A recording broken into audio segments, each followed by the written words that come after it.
오늘 우리에게 주신 하나님의 말씀은 히브리서 11장 7절에서 12절 말씀입니다. 믿음으로 노아는 아직 보이지 않는 일에 경고하심을 받아 경외함으로 방주를 준비하여 그 집을 구원하였으니 이로 말미암아 세상을 정죄하고 믿음을 따르는 의의 상속자가 되었느니라. 믿음으로 아브라함은 부르심을 받았을 때에 순종하여 장래의 유업을 받을 땅에 나아갈새 갈 바를 알지 못하고 나아갔으며 믿음으로 그가 이방의 땅에 있는 것 같이 약속의 땅을 거류하여 동일한 약속을 유업으로 함께 받은 이삭 및 야곱과 더불어 장막에 거하였으니 이는 그가 하나님이 계획하시고 지으실 터가 있는 성을 바랐습니다. 믿음으로 사라 자신도 나이가 많아 단산하였으나 잉태할 수 있는 힘을 얻었으니 이는 약속하신 이를 미쁘신 줄 알았습니다. 이러므로 죽은 자와 같은 한 사람으로 말미암아 하늘의 허다한 별과 또 해변의 무수한 모래와 같이 많은 후손이 생육하였느니라. 오늘 이 말씀에 많은 은혜 받으시기 바랍니다. 7절로부터 이제 이어지는 12절까지는 노아와 또 아브라함과 사라에 대해서 그들의 믿음이 어떠했는지를 히브리서의 관점에서 이제 해석하고 또 보여주는 것을 저희가 볼 수 있습니다. 8절에 보면 아브라함에 대해서 이렇게 기록하고 있죠. 믿음으로 아브라함은 부르심을 받았을 때 순종하여 장래의 유업으로 받을 땅에 나아갈새 갈 바를 알지 못하고 나아갔으며 이렇게 되어 있습니다. 이 구절의 이제 앞부분 상반절을 저희가 분석해 보면 믿음으로 아브라함은 부르심을 받았을 때 순종하여라고 이제 기록이 되어 있죠. 순서를 좀 바꾸면 아브라함은 부르심을 받았을 때 믿음으로 순종하여, 그래서 믿음으로를 순종하여 앞으로 저희가 위치를 좀 바꾸면 더 뜻이 분명해집니다. 말하자면 지금 아브라함에 대해서 히브리서는 아브라함의 믿음을 어떻게 평가하는가 하면 부르심을 받았을 때 즉각적으로 순종하였다 하는 것이 이제 아브라함이 믿음의 기록 가운데 갖게 되는 일종의 믿음의 평가라는 거죠. 순종하였다, 근데 믿음으로 순종했다는 거죠. 그래서 하나님이 그를 부르셨을 때 아브라함은 믿음으로 순종하였습니다 하는 것을 상반절에 쓰고 있고, 무엇을 순종했는가 이렇게 물어보면 8절 후반절에 갈 바를 알지 못하고 나아갔다 이렇게 기록합니다. 그러니까 아브라함이 실제로 순종한 것은 어떤 것인가 하면 어디로 가야 하는지를, 즉 떠나는 목적지를 모른 채로 먼저 발걸음을 옮겼다, 떠났다라는 의미죠. 순종이란 내가 어디로 가는지, 또 왜 가는지, 또 누구랑 가는지 이런 것들을 다 따져보고 떠난 게 아니고 갈 바를 알지 못하고 아주 명확하지 않은 목적지가 있지만 하나님이 미리 알려주시지 않지만 가라고 명령했을 때 가는 게 순종한다는 것의 뜻이라는 거죠. 실제로 인생을 살다 보면 목적지가 어딘지 모른 채 떠나야 할 때가 사실은 많이 있습니다. 인생이라는 것은 우리가 생각한 것처럼 뜻대로 계획대로 이루어지지는 않습니다. 우리가 하나님께 순종하는 것은 하나님이 앞으로 행하실 일은 내 인생을 향해서 하나님이 좋은 것을 주시리라, 선한 것을 주시리라는 믿음으로 우리가 받고 그 길을 따라가는 것입니다. 사실은 우리가 살아가는 지금 현대 생활의 우리의 삶의 모습과 하나님을 믿고 따라가는 신앙의 모습은 사실은 정반대의 일종의 형식, 패턴을 가지고 있다는 것을 여러분들이 먼저 기억하시면 좋겠습니다. 이 8절에 대해서 우리가 믿음을 정의하면 이렇게 정의할 수 있죠. 아브라함에게는 어디로 가는가, 어떻게 가는가의 질문보다 가라는 명령이 첫 번째, first였다는 거죠. 어제 저희는 믿음이란 내 인생의 가장 중요한 자리, 첫 번째 자리에 하나님을 두는 것, 또 예수 그리스도의 자리를 두는 것이라고 우리가 정의했습니다. 아브라함이 순종했던 이유는 어디를 갈지, 거기 가면 얼마나 좋은 일이 있을지, 가면서 얼마나 좋은 사람들을 만날지, 얼마나 아름다운 경치를 볼지 때문에 간 게 아니고 하나님께서 내 인생을 이끄시는 분, 신약의 표현으로 하면 주인이기 때문에 순종하는 것뿐입니다. 하나님을 믿었기 때문에 순종하는 거지, 그 길에 무엇이 있어서 내가 나한테 유익이 될까 아니면 손해가 될까, 즐거울까 괴로울까를 따져보고 결정하지 않았다는 거죠. 우리가 모든 것을 따져보고 결정하는 이 시대 가운데 믿음으로 산다는 것은 우리 인생의 주인이 하나님이시기 때문에 하나님을 따르는 것입니다. 그래서 현대에 우리가 신앙생활하면서 가장 배우기 어려운 덕목이 순종입니다.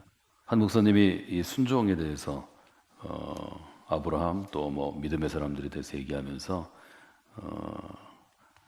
한 미국의 우리나라도 여러 책들이 번역되는데요. 하버드 대학교에 존 K 갤브레이스라는 교수가 있었습니다. 꽤 시간이 지나갔죠. 이분이 쓴 책들이 한국의 베스트셀러가 된 적이 있는데 이분과 미국의 잔슨 대통령이 대통령일 때 일화를 굉장히 유명한 일화가 있습니다. 대통령이 이제 이 갤브레이스 교수한테 뭘 물어볼 게 있어가지고 직접 그 집에 전화를 했습니다. 대통령이 얘기합니다. 여기 백악관입니다. 혹시 갤브레이스 교수가 있으면 바꿔주시겠습니까? 이렇게 얘기를 했는데 그 집에는 가정부처럼 일도 하고 또 이 교수의 일을 돕는 비서 역할도 하는 에밀리라는 한 여성, 중년 여성이 있었습니다. 에밀리 글로리아 윌슨이라는 분인데 이분이 전화를 받고 이렇게 얘기합니다. 아주 대단히 죄송한데 교수님께서 이런 일이 있어서 지금은 쉬시는 중입니다. 낮에 업무 시간 중에 전화가 왔는데 지금은 쉬시는 중이고 제가 교수님을 깨울 수 없기 때문에 지금은 바꿔드릴 수 없고 뭐 내일 전화하시면 누군지 알려드리겠다고. 그러니까 대통령이 그 사람한테 얘기합니다. 죄송하지만 제가 사실은 대통령입니다. 굉장히 좀 상의할 일이 있어서 지금 갤브레이스 교수를 좀 깨워주시면 좋겠습니다. 그렇게 얘기하니까 이 중년 여성의 이 비서 겸 가정부 일을 하는 분이 얘기했다고 그래요. 저를 하이어한 사람은, 저를 고용한 사람은 죄송하지만 대통령님이 아니라 각하가 아니라 갤브레이스 교수님이십니다. 저는 주인의 명을 따르는 사람일 뿐입니다. 대단히 죄송하지만 대통령께서 좀 바쁜 일이 있어도 지금은 내가 교수님을 깨울 수 없습니다. 이렇게 대답을 했다고 합니다. 그 다음날 대통령이 이제 다른 직원들을 시켜서 갤브레이스 교수와 통화할 때 뭐 자기가 할 얘기를 하고 그렇게 제안했다고 그래요. 내가 보니까 자네는 정말 훌륭한 직원을 뒀는데, 비서를 뒀는데 백악관으로 좀 보내줬으면 좋겠다고. 내 옆에는 그런 좀 충직한 사람들이 필요하다고 그렇게 이야기를 했다고 합니다. 그래서 이 예화를 하나님에게 노예로서 순종하는 그러한 예로 예화를 소개한 적이 있는데 이것도 리더십에서 굉장히 쓰이는 예화 중에 하나입니다.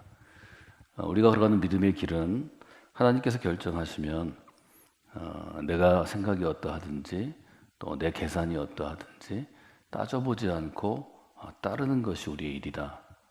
그렇게 성경은 우리에게 가르치고 있고 실제로 우리는 그렇게 살아가려고 노력하는 사람들입니다. 오늘 하루 여러분의 삶 가운데 하나님께서 여러분에게 그렇게 명하실 때 먼저 순종하는 여러분들이 되시기를 주님의 이름으로 부탁을 드립니다. 그럼 어떻게 아브라함이 순종할 수 있었는가? 제가 두 번째 순종의 의미를 써봤습니다. 순종은 계산기를 오프할 때, 끌 때 가능합니다. 현대인들은 계산기가 늘 켜져 있습니다. 예를 들어 제가 어떤 일을 할 때도 저희 목사님들이나 전사님들에게 또 저희 어떤 장로이나 권사님들에게 얘기할 때 제가 무슨 얘기를 할 때 제가 눈을 가만히 봅니다. 제가 무슨 얘기를 할 때 이게 무슨 얘기인가 계산기가 막 돌아갑니다. 저는 누군가 얘기할 때 어떤 얘기를 하면 제 머릿속에서 계산이 막 됩니다. 이거는 충분히 할 수 있겠다. 이건 우리한테 유익하겠다. 이건 좀 부담되고 좀 진짜 부담되고 하기 싫은 일이다. 뭐 금방 계산이 되죠. 근데 실제로 우리가 신앙생활할 때는 이 계산기를 꺼야 가능합니다. 아브라함은 계산을 못하는 사람이 아니었겠죠. 아브라함 정도 똑똑한 사람이고 유능한 사람이면 하나님이 내가 약속의 땅으로 좀 가야 되겠다. 고향과 본토와 친척 아비 땅을 떠나서 가라 할 때 계산을 못하는 사람이 아니었을 것입니다. 신앙생활할 때 우리는 하나님 앞에서 그리스도의 명령 앞에서 계산을 할 수 있지만 계산을 안 하는 사람이 되어야 합니다. 계산기의 스위치를 오프하는, 끄실 수 있는 분이 되어야 합니다.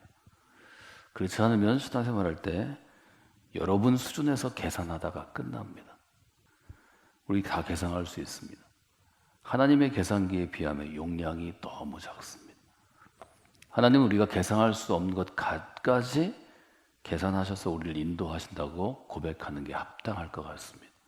우리가 하나님의 자녀로 살아가면 하나님 사이즈만큼 하나님의 은혜를 주십니다. 그 하나님 사이즈만큼 은혜를 받는 건 여러분의 결단과 헌신입니다. 말하자면 하나님이 여러분에게 큰 물을, 대청댐 만큼의 물을 여러분에게 주셔도 여러분 인생의 그립이 컵만큼이면 나머지는 다 흘러 넘치는 것입니다. 우리가 할 일은 디모데에게 권면한 것처럼 이 그릇의 사이즈도 하나님 손에 맡겨드리는 것입니다. 그리하면 하나님께서 여러분의 인생 가운데 은혜의 물을 후히 주실 것입니다. 여러분, 이것이 믿음입니다. 따라서 하실까요? 믿음으로 순종하는 일은 나의 낡은 계산기를 오프할 때 가능합니다. 계산기를 끄십시오. 하나님 앞에서는 계산하지 마십시오. 믿음으로 나아갈 때는 계산하면 필패하는 것입니다. 인간의 계산을 뛰어넘는 하나님의 은혜와 역사가 있어야 내 인생이 바뀌고 우리 교회가 바뀌고 이 세상이 바뀌는 것입니다. 인간의 계획으로 바뀌는 것은 없습니다.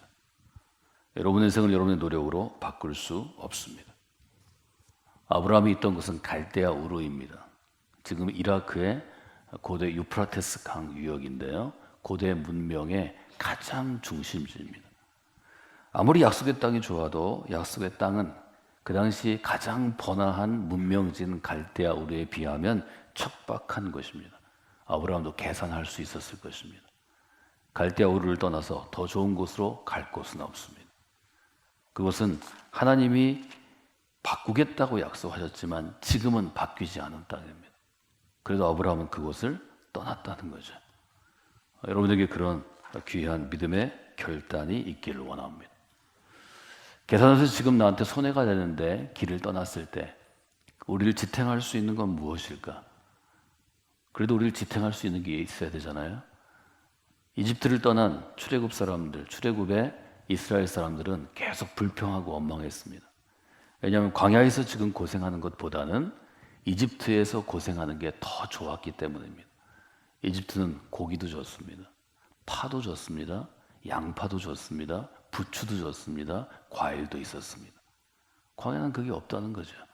이게 이스라엘의 불평 리스트 목록 중에 있습니다. 10절에는 이렇게 기록되어 있죠. 10절 한번 읽어볼까요? 이는 그가 하나님이 계획하시고 지으실 터가 있는 성을 바랐습니다. 믿음으로 믿음의 길을 떠난 사람은 매일 뭘 봐야 되는가 하면 오늘 내 장부를 보고 수익과 지출을 따지는 게 아닙니다. 믿음으로 떠난 사람은 하나님이 계시는 곳, 하나님이 나를 부르시는 성을 바라봐야 합니다. 여기 성이라는 단어가 있습니다. 믿음은 하나님 나라를 바라보는 삶을 의미합니다. 천국을 바라보는 것입니다. 믿음으로 떠난 사람은 천국을 바라야 합니다. 우리는 어떤 사람인가요? 거류하는 사람입니다. 거류한다는 것은 정주, 지나는 것보다 나그네라고 히브리서는 계속해서 우리를 강조하죠. 우리는 이 땅에서 외국인과 나그네가 되었습니다. 하나님의 성을 바라보는 일이 중요합니다. 저는 오늘 아브라함의 믿음을 정리한 7절로부터 12절에서 세 가지 믿음에 대해서 여러분과 함께 나누었습니다. 첫 번째로 믿음은 내 인생의 주인이 누구인지를 정하는 일입니다. 두 번째로 믿음으로 순종한다는 것은 내 계산기를 끄는 것입니다. 이것은 여러분들이 반드시 하셔야 될 일입니다. 믿음으로 어떤 일을 결정할 때는 여러분의 계산기를 끄고 하나님의 계산기를 믿으십시오. 그게 여러분이 할 일입니다. 계산을 안 하면 근데 굉장히 우리는 불안하죠. 불안하고 두려울 때마다 하나님의 성을 바라보며 오늘도 그 길을 가셔야 합니다. 하나님의 성을 바라볼 때 여러분의 마음 가운데 확신이 주어집니다. 이 구원의 확신입니다. 구원받고도 확신하지 못하는 사람이 얼마나 많은가요? 구원의 확신은 내가 주는 게 아닙니다.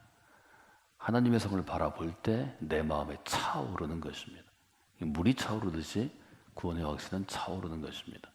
이 마음을 가지고 여러분들이 오늘도 믿음의 길을 걸어가시는 귀한 인생이 되시기를 주님의 이름으로 축원해 드립니다.